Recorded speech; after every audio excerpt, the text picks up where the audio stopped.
여러분 안녕하십니까? 광주 MBC 뉴스투데이 시작합니다. 먼저 오늘의 주요 뉴스입니다. 5.18 당시 계엄군의 총탄 흔적을 고스란히 간직한 전일빌딩이 4년 동안의 리모델링 과정을 거쳐 새로운 모습으로 시민들에게 공개됐습니다. 5.18을 왜곡하고 폄훼하는 일부 세력들이 유튜브 공간에서 활개치고 있습니다. 이들은 무엇을 노리고 있는지 대처법은 없는지 취재했습니다. 광주와 전남의 원어민 교직원과 강사 50여 명이 최근 이태원과 홍대클럽을 다녀온 것으로 확인되면서 보건당국이 코로나19 감염 여부를 확인하고 있습니다. 배고픔 때문에 마트에서 빵을 훔쳤다가 광주 장발장으로 불렸던 청년이 자신을 용서한 마트 주인과 취업할 수 있도록 도와준 경찰을 7개월 만에 찾아와 감사 인사를 전했습니다. 1980년 5.18 당시 계엄군이 쏜 헬기 사격의 흔적이 고스란히 남아있는 전일빌딩이 전시관으로 탈바꿈했습니다.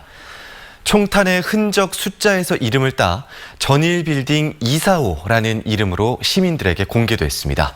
우종훈 기자입니다. 전시관 한쪽에 설치된 기둥 곳곳에 총탄 자국이 선명합니다. 1980년 5월 21일 계엄군의 헬기 사격 흔적입니다. 빌딩 곳곳에서 발견된 총탄 자국은 245개. 계엄군의 집단 발포와 시민들의 저항을 지켜봤던 전일빌딩은 전일빌딩 245라는 새로운 이름으로 공개됐습니다. 리모델링을 시작한 지 4년 4개월 만입니다. 역사가 깊은 공간이 5.18 살주로 지정되고 복합 문화 공간으로 재탄생하게 되어 광주 시민으로서 지하 1층부터 4층까지는 남도 관광센터 등 시민 공간으로, 5층부터 7층은 문화 창작 공간으로, 9층부터 10층은 5.18 기념 공간으로 탈바꿈했습니다. 정말 지우려고 애썼던 그런 분들을 생각하면 좀 울분이 나지만 그래도 뭔가 이렇게 의식을 갖고 이런 걸 하나도 없애지 않고 흔적을 남겨주셔서 감사하고요. 1968년 준공 이후 광주 도심의 상징 공간이었던 전일빌딩은 하마터면 철거될 뻔했습니다. 광주시가 아시아 문화전당 주차장으로 쓰려고 지난 2011년 전일빌딩을 매입했지만 부지가 좁아서 무산됐고 이후 건물 정밀 안전진단에서 긴급 보수가 필요한 D등급을 받아 건물 철거 여부를 논의했습니다. 이때 마침 극적으로 10층에서 헬기 총탄 흔적이 발견되면서 보강 공사를 거쳐 리모델링을 하기로 결정됐습니다. 헬기 총탄 흔적을 여기서 이 10층 이 자리에서 고스란히 간직하고 있고요. 앞에 금남로에서 일어났던 민주화 항쟁 운동을 생생하게 목격하고 있습니다. 5.18 목격자이자 상흔을 고스란히 간직하고 있는 전일빌딩 245에는 5.18 왜곡과 진실을 살펴보고 5월 영령을 추모할 수 있는 공간도 마련돼 있습니다. MBC 뉴스 우종훈입니다. 지난해 연말 출범한 5.18 진상규명조사위원회가 본격적인 활동에 들어갑니다. 진상조사위는 어제 서울사무소에서 현판식에 이어 전원위원회를 열어 5.18 진상조사위의 조사 개시를 의결했습니다. 조사위는 오늘부터 본격적인 진상조사에 착수할 예정이며 기자간담회를 열어 향후 조사 방향을 설명할 계획입니다.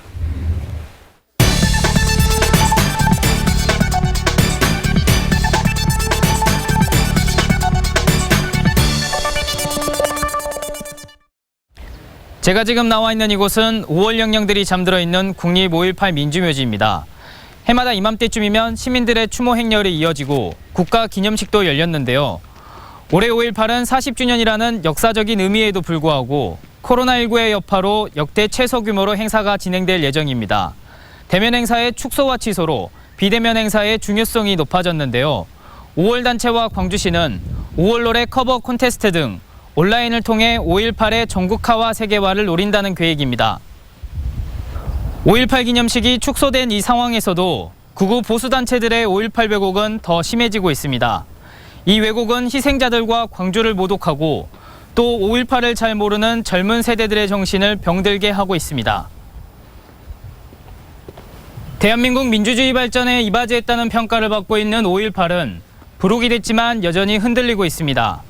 광주 MBC는 오늘부터 5.18 왜곡의 현 주소를 짚어보고 반박 불가의 진실규명을 촉구하는 기획보도를 시작합니다. 먼저 남궁욱 기자입니다. 11만 명이 넘는 구독자가 있는 한 유튜브 채널. 그 민주화를 위해서 싸우는 대학생들이 교도소를 습격했대. 이 턴 무기들을 가지고. 왜? 근데 이게 대학생들이 민주화를 위해서 투쟁했던 실제 팩트인 사건이야? 이상하지? 지난 2007년 국방부 과거사위에서 계엄사가 조작한 사건이라고 밝혀진 가짜뉴스를 다시 퍼뜨리고 있습니다. 심사를 통해 5.18 유공자가 됐고 법으로 공개가 금지된 유공자 명단을 공개하라는 유튜버도 있습니다. 5.18이 정말 민주화 정신에 입각한 민주화 운동이었다면 도대체 왜 그 검증 과정의 하나인 5.18 명단을 공개하지 않는 것인 건가요? 5.18 왜곡 콘텐츠가 예전에는 지만원 씨와 일간베스트 등을 중심으로 확대 재생산됐다면 최근에는 유튜브를 중심으로 폭발적으로 늘어나고 있습니다. 5.18 기념재단과 민원연이 46개의 유튜브 채널을 조사해 200여 건의 왜곡 영상을 찾았는데 이 가운데 절반가량이 지난해 만들어졌습니다. 북한군 침투설, 간첩 무슨 사주설, 간첩 활동 이런 내용들이 좀 심각한 내용이었고요. 또는 왜곡된 정보, 조작한 것을 올리면 그것이 마치 사실인 것처럼 계속 확대 재생산하거든요. 이들은 왜 5.18 왜곡 영상을 만들어 유튜브에 올리는 것일까? 과거에는 보수 세력들이 정치적인 이유에서 5.18을 왜곡 폄훼했다면 최근에는 돈과도 관련이 있는 것으로 보입니다. 왜곡 콘텐츠를 원하는 시청자들이 영상을 시청하면 조회수가 늘어나고 이게 수익으로 이어지는 유튜브의 구조를 활용한 것인데 조회수를 높이기 위해 자극적인 행동도 서슴지 않습니다. 이렇게 5.18을 돈벌이 수단으로 삼고 있지만 정작 이를 제재할 수단은 마땅치 않습니다. 유튜브는 외국의 서버를 둔 탓에 방통위 등의 제재가 미치지 못하기 때문입니다. 법에 저촉되지 않는 교묘한 방식으로 계속해서 왜곡을 확산하고 있거든요. 근데 그런 틈을 메꿀 수 있는 방법이 현재로서는 법적인 대응할 수 있는 방법이 없어서 80년 5월의 참상은 이렇게 쉽게 확인할 수 있지만 5.18을 향한 왜곡과 폄훼는 계속되고 있습니다. 아직 아픔이 가시지 않은 5.18을 향해 오직 이익을 추구하려는 왜곡된 주장과 행동에까지 자유와 관용이 허용될 수 없음을 5월 영령과 시민들은 분명히 하고 있습니다. MBC 뉴스 남궁욱입니다. 오늘 하늘을 언뜻 보기에는 맑아 보이는데요. 미세먼지에 조심하셔야겠습니다. 국외 미세먼지가 유입되면서 현재 광주의 초미세먼지 농도는 나쁨 수준 보이고 있습니다. 오후부터는 어제 중국에서 발원한 황사의 영향으로 대기질이 더 악화되겠습니다. 오늘은 일반 마스크가 아닌 황사용 마스크를 꼭 착용하셔야겠습니다. 한편 서해안을 중심으로는 바람이 강하게 불겠습니다. 초속 8에서 12m의 강풍이 예상되니까요. 시설물 관리와 안전사고에 유의하셔야겠습니다. 바람이 부는 데다 어제 높게 올랐던 기온이 다시 내림세를 보이겠습니다. 아침 기온 어제와 비슷하게 시작했는데요. 한낮 기온은 22도로 어제보다 4, 5도가량 낮은 기온 보이면서 종일 선선한 날씨가 예상됩니다. 날씨 정보였습니다.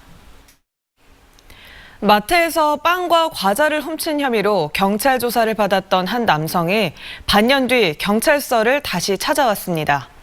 양손엔 선물이 들려 있었는데요. 어떤 사연인지 이다현 기자가 취재했습니다. 한 남성이 음료수를 들고 경찰서 형사과 입구로 걸어 들어옵니다. 이 남성은 36살 A씨. 지난해 10월 광주의 한 마트에서 빵과 과자를 훔친 혐의로 경찰 조사를 받았던 인물입니다. 우울증이 되게 심했던 시기였고, 그리고 이제 경제적으로도 이제 여건이 되지 않았고, 그래서 굶고 있다가 그래서 배고픔에 이제 들어가게 된 거고요. 7개월 만에 자신을 붙잡은 경찰들을 다시 찾아온 A씨. 이번엔 감사 인사를 전하기 위해서였습니다. 당시 경찰은 A씨가 몸과 마음을 치료받을 수 있도록 지원기관을 발벗고 찾아 나섰습니다. 또 A씨가 취업할 수 있도록 이력서를 쓰고 면접을 보러 가는 모든 과정을 정성껏 도왔습니다. 이제 그분들 만약에 도움이 없었다면 사실 여기 이 자리에 없었을 수도 있을 거라는 생각은 들어요. A씨는 자신의 절도 행각을 용서해줬던 마트 주인에게도 다시 찾아갔습니다. CCTV 화면으로만 봤던 절도범이 건강식품을 건네러 다시 마트를 찾자 주인은 그때 용서해주기를 잘했다며 반가워했습니다. 반갑죠. 왜 반갑냐면 대개가 이런 사건을 벌이면 그 뒤로는 찾아오지 않잖아요. 그런데 멀리서 또 찾아왔다라는 거, 그것은 굉장히 보람있죠.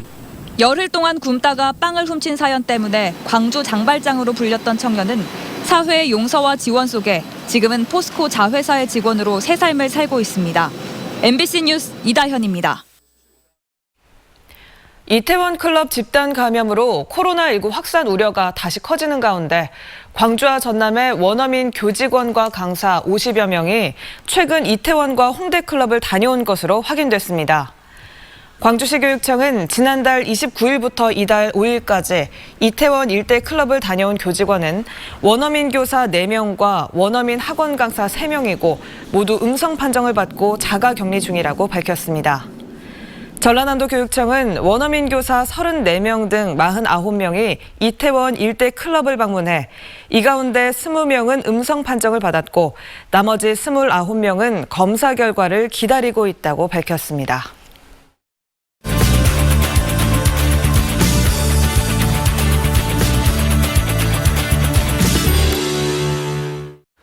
최근에 이태원 클럽 집단 감염 이후 코로나19 확진자나 접촉자의 개인정보를 보호해야 한다는 목소리가 높아지고 있습니다.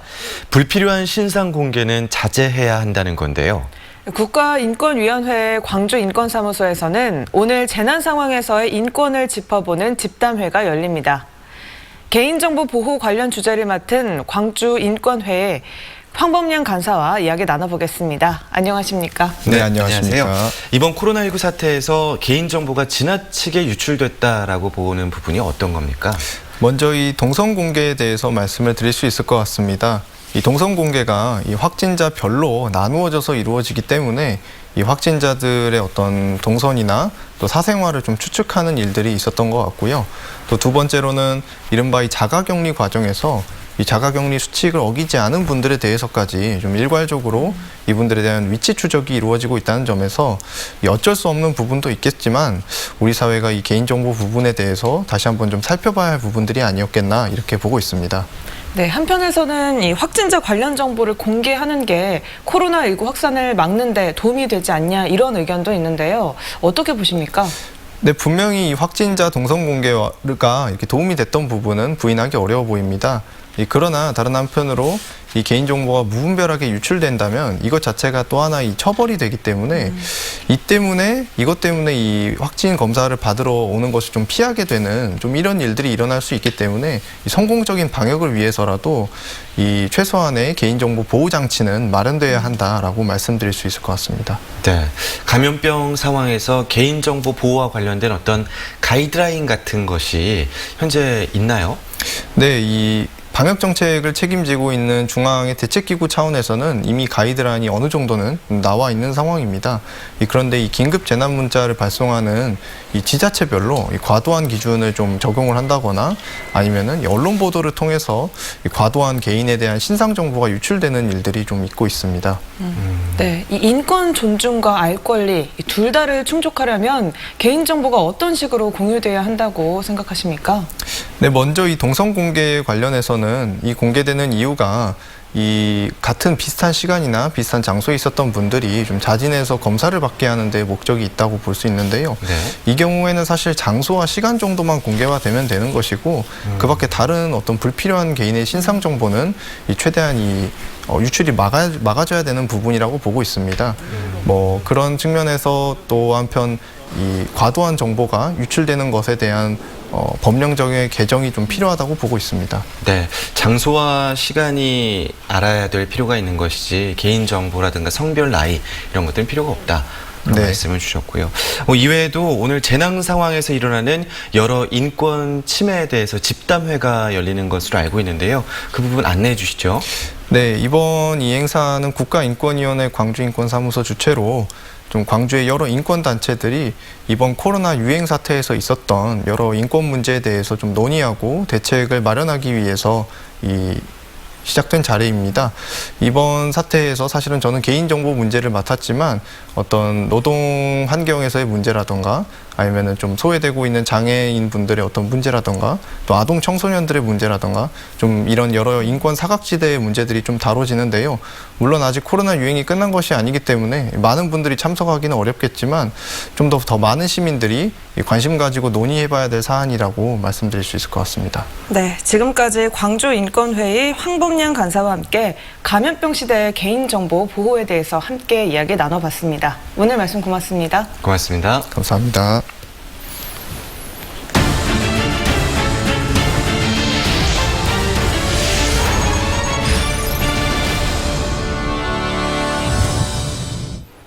영암군의 한 부두에 쓰레기를 산더미처럼 실은 배가 나타났습니다. 지자체가 쓰레기 투기자를 찾고 있지만 벌써 보름 넘게 부두에 방치돼 있습니다. 김한수 기자가 취재했습니다. 영암군 355배 해안가, 부두에 정박한 800톤급 바지선 위로 무엇인가 겹겹이 쌓여져 있습니다. 모두 수백 톤에 달하는 압축 폐기물들입니다. 부두 한켠에 정박한 바지선에 폐비닐과 폐어망 등 각종 폐기물들이 산더미처럼 쌓여 있는 겁니다. 바지선 인근 해안가에도 폐기물 수십 톤이 쌓여져 있습니다. 이미 폐기물 더미에선 오염수가 일부 유출되고 있어 해양 오염도 우려되는 상황입니다. 저는 오늘 여기 안 와서 오늘 본 거고 20분 차니까 거기까지 한다고 50개 넘지 않겠어요? 부두를 운영하는 업체는 자신들과 무관하다는 입장. 지난달 말 부두를 이용하겠다고 신고한 사람이 폐기물을 몰래 갖다 버렸다는 겁니다. 현장에 사람들이 나는 저기 폐기물 처음에 실을 때도 그런 폐기물인지도 조차도 몰랐어요. 조차도 몰랐는데 나중에 거짓말 이렇게 보고 나니까 폐기물이. 영암군은 쓰레기를 버린 사람에 대한 조사에 나서 관련자들을 검찰에 고발하겠다고 밝혔습니다. 또 해안 쓰레기 등은 우선 영암군이 처리한 뒤 비용을 버린 사람에게 받아낸다는 방침입니다. 영암군이 알렸던 폐기물에 대해서는 관련자를 조사해서 사법조치 계획 중입니다. 쓰레기 수출이 금지되면서 농어촌 청정 지역에 쓰레기를 쌓아두는 양심불량업자들이 속출하고 있습니다. 항구에 버려진 쓰레기 외에도 영암군에는 15톤 트럭 1,000대분인 15,000톤의 불법 쓰레기가 쌓여져 있습니다. MBC 뉴스 김한수입니다. 이르면 오는 8월부터 광주 지역에 공급되는 아파트에 대한 분양권 전매가 금지됩니다. 국토교통부는 오는 8월부터 광역시 도시지역에서 분양되는 아파트의 분양권 거래를 금지하는 내용의 개정주택법 시행령을 시행할 방침이라고 밝혔습니다.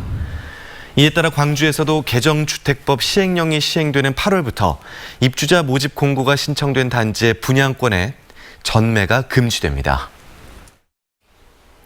믿었던 불펜이 무너지고 팀 타선은 기복이 심하고 지난 한 주 기아 타이거즈가 보여준 모습은 맷 윌리엄스 감독이 바라는 끈기 있는 팀과는 거리가 멀었습니다. 그나마 터커가 초반에 선전을 하고 있고 양현종 투수도 징크스를 깼다는 게 위안이 되고 있습니다. 이재원 기자입니다. 높은 볼을 밀어 때렸습니다. 높게 뻗어갑니다. 계속 가는 타구 탐장 쪽 밀어냈습니다. 이 타구 멀리 갑니다. 계속 갑니다. 1타점, 2타점, 3타점. 올 시즌 한층 불어난 몸으로 벌크업에 성공한 터커. 불어난 몸만큼 타력도 강해졌습니다. 지금까지 6경기에서 홈런 3방을 기록해 공동 1위로 올라섰고 타점도 11개로 단독 1위를 기록하고 있습니다. 자, 벌크업과 장타의 증강, 이 효과가 시즌 초반 터커 나타납니다. 그렇습니다. 하지만 팀 타선은 맷 윌리엄스 감독이 바라는 꾸준함과는 거리가 멀었습니다. 어떤 경기에서는 병살타만 5개가 나왔고 컨택 땅볼이 됐습니다. 더블 플레이볼 2루 거쳐 1루까지 연결됩니다. 다른 경기에서는 장단 15안타를 몰아치기도 했습니다. 선빈의 득점. 불펜도 버텨주지 못했습니다. 지난 토요일 삼성전에서는 김현중과 이준영이 각각 5점과 4점을 헌납했고 불펜 과부하를 우려해 야수 황윤호까지 마운드에 올라가는 웃지 못할 장면까지 연출됐습니다. 그나마 에이스가 등판한 경기에서 승리하면서 양현종이 시즌 초반 부진과 대구 라이온스 파크 부진이라는 두 가지 징크스를 털어낸 점이 위안이 되고 있습니다. 들어왔습니다. 루킹 스트라이크 아웃. 라이온즈 파크의 양현종, 이 수식어를 완전히 씻을 경기. 2연패 뒤 대승의 초반 승리 패턴을 보여주고 있는 기아 타이거즈. 징크스를 털어낸 에이스처럼 타격과 불펜의 꾸준함이 살아나 끈기 있는 팀으로 변하기를 팬들은 바라고 있습니다. MBC 뉴스 이재원입니다. 광주 지역 국회의원 당선인들이 지역 현안에 대해 논의하는 자리가 마련됐습니다. 광주 MBC는 민주당 국회의원 당선인 7명과 정의당 강은미 당선인 등 8명을 초청해 총선에서 나타난 광주 민심과 지역 국회의원의 역할 등에 대해 토론하는 2020 국회의원 당선인 총회를 열었습니다. 국회의원 당선인의 포부와 의정 활동 계획 등을 살펴볼 수 있는 지역 국회의원 당선인 총회는 오는 16일 오전 7시 30분에 방송될 예정입니다.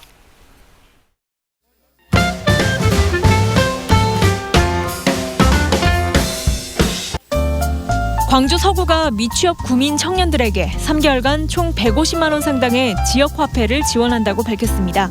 졸업 후 2년 이내인 34세 이하 청년이 대상이고요. 5월 6일부터 15일까지 접수받습니다. 소득 기준 등 관련 문의는 서구청 누리집이나 일자리 정책과로 문의하면 됩니다.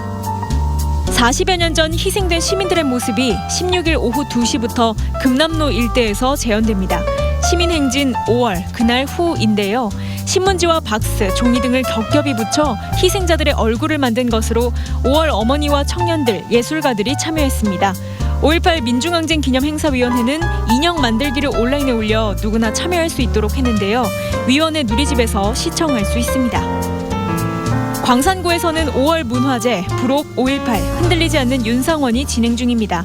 객석 간 거리를 두고 유튜브 온라인 중계를 중심으로 진행되고 있는데요. 오늘 광산문예회관에서는 국악 앙상블 해탄이 윤상원 열사의 일대기를 그린 창작 판소리 윤상원가를 들려주고요. 18일에는 구립합창단 등이 5월 국제교류음악회를 선보입니다. 27일엔 책 죽음을 넘어 시대의 어둠을 넘어 저자 황석영 작가의 토크 콘서트가 마련됩니다.